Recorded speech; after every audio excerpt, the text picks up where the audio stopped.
This is literally like a flying dream right now. It does not get better than this. This is what IFR flying is all about. Cloud surfing in a Diamond TwinStar. Diamond Aircraft makes some pretty cool airplanes, and I was first in line to get checked out in the DA20 back when it came out. And today is my chance to try the flagship DA42 TwinStar.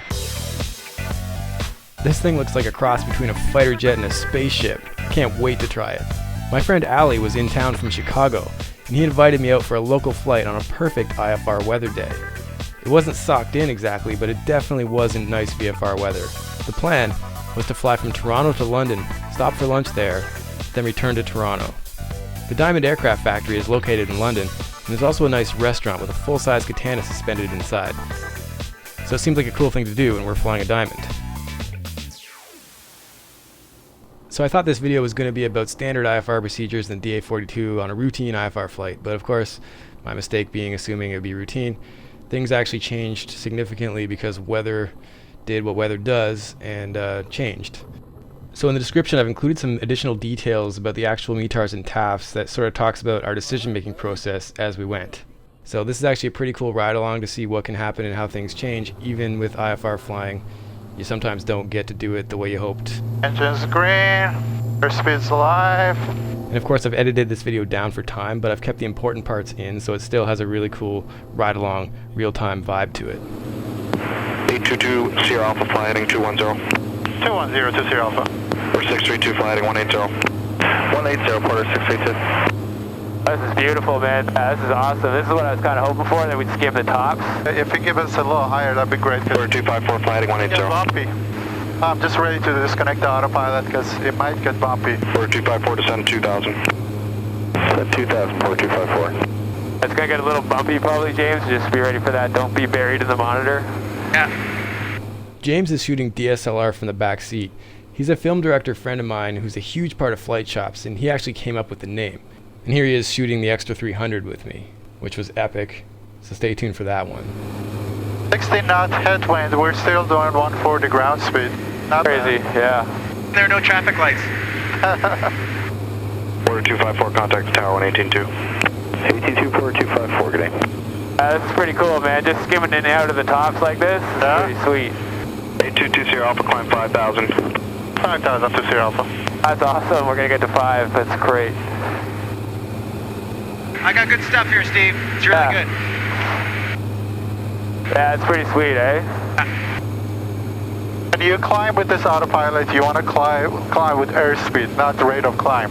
Because if you say 1,000, it's going to try to hit that 1,000 regardless of airspeed. It'll slow you down. Exactly, Yeah. it can stall you. Yeah. So you always descend with the rate, but you always climb with airspeed. Oh, is it a variable pitch prop or not on this thing? It is, but everything is controlled through the ECU. Oh, yeah. There's no mixtures, there's no prop. I know, that's what's confusing me. Yeah, no, it's like a jet. You just like you don't mess with any of that stuff. Okay. It's all doing it based on your input of the power. It's doing all that for you. That's crazy. Yeah. So the blue knob doesn't matter in this one. No. You don't have any of that stuff. So I was impressed with how, despite the incredible complexity, you seemed really comfortable with everything. How long did it take you to get to that point? Because for me, just looking at it, it's like a spaceship. Yeah, it kind of has that initial impression to any pilot that walks into it. But I mean, there is multiple layers to that complexity. I mean, you got the G1000. So if you have enough G1000 experience, be it in 172, 182, DA40, if you have that down, there isn't really much added. And then obviously as you go through your multi-training, you learn about the second engine. For me, I think the most helpful thing has been my previous experience with DA40s. I mean, you sit inside the cockpit, it's a very similar setup, panel looks very similar. What do you love about this airplane? It's a beautiful plane. It's easy to fly, it goes high, it goes fast. Second engine, lets you fly across the water, and it's just one of the most enjoyable planes I've ever flown. It's awesome. Now we're direct London, so I got the autopilot just following the nav instead of heading. All right. And then we are climbing to 6,000. And this is what I'm doing my IFR training for, so I can fly like this. Yeah. I'm interested in flying in the soup, but to fly like this. Oh, the soup isn't fun, but like your whole idea of IFR is zoom through it. Right. So the soup is fun on an approach or something, but you don't want to cruise in it. Oh, no. Yeah. Wow, this is so sweet, man. Crazy. We're going to pass these really close, and then we're going to be in it. That really shows you the speed, eh? Oh, this is so cool. We go past this like a mountain. Knuckle bite of joy. Good stuff. It's classic Steve Thornism. Oh, yeah. You feel the speed going through it. Watch this. These guys are going to be a little bit bumpy. I get ready for a bump, James. Yeah. We're obviously having a lot of fun, but in the back of our minds, we know these towering cumulus are indicative of some serious instability, and that wasn't in the forecast. Porter 256 with you out of 15.5 for 6,000, looking for deviations right for weather. And it's no joke when a Dash 8 asks for weather deviations. Right, Porter 256, roger, you can deviate right as required, descend to 4,000, the ATC is Juliet, altimeter 2981. 4,000, Juliet, 2981. Oh, that's surreal. Oh my god, that was so cool. 1,500 We feet just a minute broke through that valley. One able Oh, direct man. broad route. 1,500 or better and one able direct route with Porter 256, thanks. Yeah, we do some hand flying through this, eh? It's a dream. Oh, crazy. So we're obviously enjoying this, but soon we need to get serious, and like that Dash 8, we're going to have to change our plans as well. This is what I was hoping for. I couldn't imagine it would be this cool, though. Yeah. To be skimming through the tops. No, I didn't think it was going to happen either, looking at what was happening yesterday. So Steve, Oh, I got like so much footage. I'm gonna just, unless something very specific is happening, I'm just gonna enjoy the flight for a few yeah, minutes. enjoy, man, enjoy. This is the dream right here. This is IFR flying at its best. When I was a kid fantasizing about flying in the clouds like this, right on the tops, this is literally like a flying dream right now. It does not get better than this. This is what IFR flying is all about. This is why I'm doing so much hard work trying to get my IFR rating, because I suck at math, super challenging, but I want to be able to do this kind of flying. When I'm VFR, I need to stay away from the clouds. Now you zoom through it. As a young boy wanting to fly, Yeah. you want to fly in the clouds. And then when you become a pilot, they teach you to run away. Run away from the clouds, yeah. So you got to go through all this extra training for IFR to be able to do this, which is totally worth it. How's that coming along, by the way? You're still stuck on the rhythm? Yeah, I'm stuck on the rid. I'm distracted. I'm having too much fun this summer. Got to rate the damn rid. Porter 256 is direct route. Oh, this is cool. It's like a mountain beside us, man. That is Sorry, was that Porter 256 direct broad route? That's affirmative, Porter 256 direct route, right? Thank you. Center, is it possible for 822 Sierra Alpha to get 8,000? 822 Sierra Alpha, stand by 1. 2 Sierra Alpha. See if we can climb a little bit. Get right on top of these bad boys. 822 Sierra Alpha, climb 8,000. 8,000, 2 Sierra Alpha, thank you, sir. I'm impressed by Ali's obvious comfort working within the IFR system, and I aspire to finish my rating so I can get to that level. Toronto Center, TwinStar 822 Sierra Alpha, 7,800 for 8,000, direct to London. 22 Sierra Alpha, good day, identified plan ILS 15, ATC is Mike, altimeter 2979. 2979 on the altimeter, we'll plan on ILS 15 and let you know when we have Mike, 822 Sierra Alpha. Roger. I'll get the plate out. And here's the approach that we'll be flying. Ali and I briefed the approach plate together, but I cut it out for time. I'll make some more complex real-time IFR flying videos when I get back into my training. There's some systems coming through. We're going to beat it there, but coming back out. That's a good point, actually. Should we maybe not stop? Because that's bad. Can I shoot the approach and just turn right around? We can. Okay, so that's us. That's a pretty good storm front. That's the airport we're going to. So this is the kind of situation where the storm is coming this way. We can beat it there, and if we're staying for the night or whatever, it's fine, but we're not planning to stay. So this is a situation where we may not want to stop for very long or at all, because if that passes us, we're going to have to fly through it, and we do not want to do that. So we're just getting our up-to-date weather here to decide how fast this is moving and if we're going to be able to stop or not. Classic sort of on-the-fly decision-making. It's based on weather. 822 Sierra Alpha, when ready, descend 4,000. 4,000 and we're going now to Sierra Alpha. Roger. Maybe we'll shoot the approach and then we can plan to, on the way home, stop at Burlington. Want to do that? We can do that. Then that way we don't have to stress ourselves out trying to race this thing. So the lunch stop in London was scrubbed, but better to be safe and hungry than fed and stressed. So we let ATC know about our updated plan. Alright, so we made the decision that we're not going to stop in London. We're just going to fly the ILS approach into runway 15, and we're going to go mist, which means we're not going to stop. and then we're going to head back to an airport that's much further east, that's closer to home, where we can stop and just chill and hang out for a bit before we go back to Toronto. 220 Alpha, roger. On the missed approach, climb runway heading, radar vectors, Burlington. On the missed climb, runway heading, and vectors for Burlington. Thank you, sir. 20 Alpha. Once they give us vectors to final, then on procedure, you basically activate vectors to final. And now, we don't care about anything else because we're being vectored. 220 Alpha, vectors ILS, turn right to heading at 290. Right, sir, 290, 20 Alpha. So our fuel is about 20 gallons, right? Now, the good thing is that this plane has aux, and I have 20 in the aux. Okay. So I'm going to turn the pumps on. You can see the annunciator, and now we're going to basically dump a little more fuel, give us a little more margin of air here. You're moving fuel from aux to mains? Yeah. You can do, yeah. This thing's like a mini airliner. Yeah, it is. So now it's basically going to give us another 20 in there. I'm not going to do the whole thing. I'll probably dump another 10 in there. Keep an eye on it. When it goes to 15 on each side, I'll probably stop. That is so awesome. And does that change weight and balance as well when it moves it around? It does. That's why I don't want to do too much of it, but we got James in the back. This plane flies nose heavy a lot. So when it's just two guys, there's like a sandbag. So, you know, since we got James and equipment and everything, it's not an issue. If it was just me and you, I probably wouldn't want to dump too much in. Yeah. Not calling James fat, but, you know.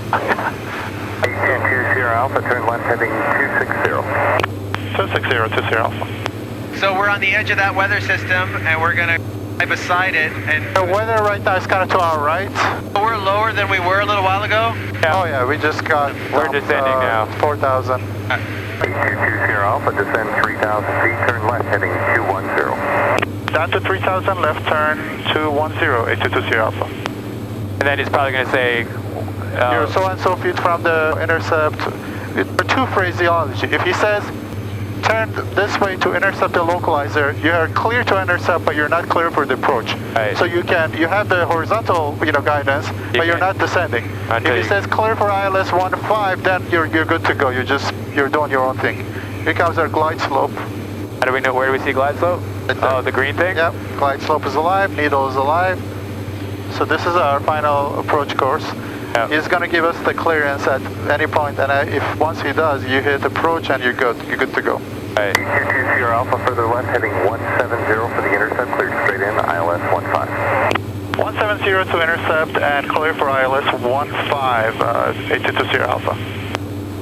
So now the autopilot is set to intercept and fly us down.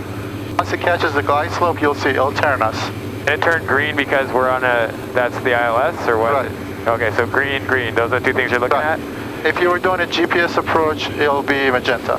So there won't be a crosshair for the... Right, okay. right. Your scan is a little bit different. A little bit different than steam gauges. Yep. But ultimately, once you're used to this, it seems like it's awesome. Yep. So here comes the glide slope. Now the autopilot, obviously you have to monitor it, but it should turn us because the approach is low. Here goes the 8220 Alpha, intercepting 10 miles from the airport, contact tower 119.4. 19.4 for the tower, 8220 Alpha, thank you. Yeah, so now we're switching to tower. Yep. Golf X-ray tower, roger. London Tower, TwinStar 822 Alpha, ILS 15. November 8220 Alpha, London Tower, runway 15, altimeter 2979er, report London NDB on final. We'll report London NDB on final, and we're wondering if we can, instead of a missed approach, get a touch and go, and then we'll depart for Burlington for 822 Alpha. Sierra Alpha Tower, roger. Can I get the plate? As an IFR student, it was fun to watch Ali do his thing, but the real-time weather information that he had going was crazy. He had onboard NextRad with the G1000, and he also had a Stratus ADS-B receiver paired with Foreflight on his iPad. I can't wait to get that sort of stuff going, and that's going to be a whole bunch of videos. It's just awesome stuff. So what's your downwind check or whatever? When do you do that stuff? Gear and all that? This is your final approach fix when you intercept the glide slope. Now we're going to go down. At this point, I put the gear down. What is your gear lowering speed or whatever? At any point. So there is no limit on where you can put the gear down, eh? Oh. That's awesome. So you could use it for slowing down or whatever, yeah. Yeah, speed brake. Gear down, 3 green. The autopilot is flying down the glide slope. We're supposed to report X-ray uniform. That's the fix? Yeah, that's the fix they want us to report. So we'll report inbound? Yep. Yeah. November 822 Sierra Alpha Tower, disregard the call on final, wind at 200 at 16. After departure, climb runway heading 4,000 feet. Clear touch and go runway 15. Clear to touch and go 15, and after departure, runway heading 4000, 8220 Alpha, thank you. Sierra Alpha Tower, readback is correct. Alright, final check, gear down 3 green, boost pump landing, I should have done that a little earlier, landing light on, airspeed is good, here we go. Wind check? Wind check 20015. Go fast, power comes back. A really long runway, so don't worry about it. 8,000. So we got a pretty good crosswind from the right. I can land a bunch of times here.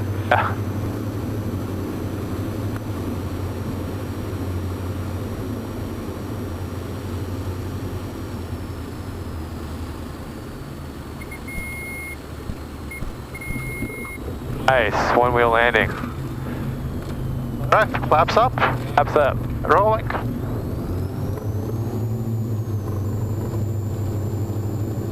Alright, so we're gonna fly runway heading to 4,000 feet. Yep. So it was mildly disappointing to leave without lunch, but looking around, it was pretty clear that weather was building, so we were happy to be back on our way heading eastbound. Sierra Alpha, contact Toronto Center, 135.3 now. 35-3, thanks for all the help to Sierra Alpha. So the bulk of the weather is behind us, but stuff is still building all around, so there's a little bit of a tone of trying to race and dodge weather for the rest of this flight. You identified proceed direct Burlington. Direct Burlington to Sierra Alpha. Go direct, activate. Alright, do you want to fly the RNAV into it or just do a VFR or whatever? Well, we'll fly the RNAV. Okay, so I'll get the RNAV plate sorted. Ali, maybe this makes you feel like you could hire a co-pilot, you know, just to hang out, you know, that lonely ride from Chicago. I know, right?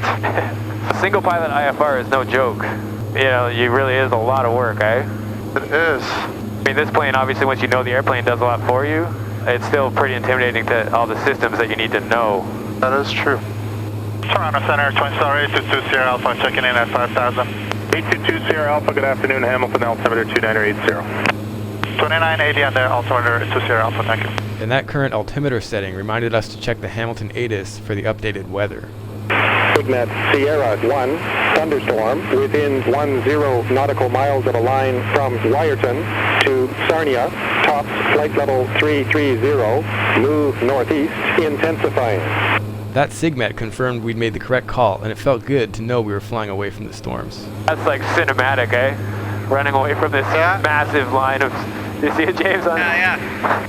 I was almost thinking the afternoon might have been better for weather, but based on the forecast, but nope. Look at that thing building up. That's a big one, eh? Alright, so just to put this in perspective, that massive towering cumulus is not even showing up. Really, it might be that actually, that little bit yellow. What we have is a massive line of big storms that are behind us that are way bigger than that are obviously fully developed and probably have lightning. But that's when you think about radar and what's real, you think, oh, that's not a big deal. Well, that's a massive towering cumulus, and it's probably got lots of bumps, and it will probably turn into a storm shortly. So on a day like this, you don't want to mess around too much when stuff is building. It actually looks like there is a line building here. If we stop for a few minutes, it'll be past us. And in fact, that's almost a good reason to stop, because getting all the way to Toronto, these things might all of a sudden build, and we'd be right in it. Like if that thing suddenly turned into a thunderstorm, we'd actually have to divert. Probably, I don't know, right? What's your comfort level of that sort of stuff? Yeah, I mean, if that happens, then I'll probably escape to the south somewhere. Back to Hamilton. Yeah. Here comes some rain, people. Yeah, so this is definitely going to become a storm. Not yet. Seeing me bounce around trying to get an iPhone shot of the screen and watching the airspeed fluctuation really shows the turbulence that was in this towering cumulus. Ali was keen to get us out of it. And to Sierra Alpha requesting lower if possible. 2 Sierra Alpha, lower for in 3 miles. To Sierra Alpha. So we flew her back to Burlington, stopped and did the interviews and B-roll shooting, swapped seats so James could check out the front because it's pretty cool up there, and then we had a wicked awesome tailwind back to Toronto. So thanks for watching, and for more information about Flight Chops and how you can be a part of it, please check out my Patreon link, and keep your flight chops sharp.